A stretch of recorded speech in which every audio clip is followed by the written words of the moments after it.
ప్రేమింగులారా బాగున్నారా? మరి వచనం ధ్యానించుకుందాం.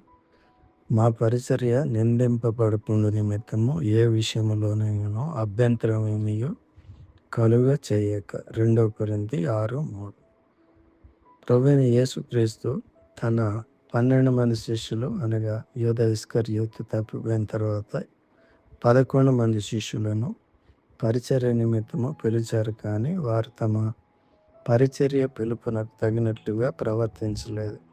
కానీ పౌలు మరియు అతని తోటి పరిచారకులు తమ పరిచర్య నిందింపబడకుండా నిమిత్తము ఐక్యతను కాపాడుకుంటకు కృషి చేశారు. కాబట్టి మీరు సమాధానమును బంధం చేత ఆత్మ కలిగించే ఐక్యమును కాపాడుకొనుట యందు శ్రద్ధ కలిగిన వారే, ప్రేమతో ఒకరినొకడు సహించుచు మీరు పిలువబడిన పిలుపునకు తగినట్లుగా దీర్ఘశాంతముతో కూడిన సంపూర్ణ వినయముతోనూ సాత్వికముతోనూ నడుచుకునవలెనని ప్రభువును బట్టి ఖైదీనైన నేను మిమ్మను బతిమాలుకొనుచున్నాను అని వ్రాయబడినది.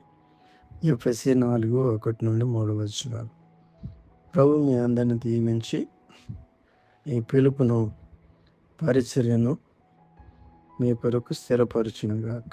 ఆమేన్.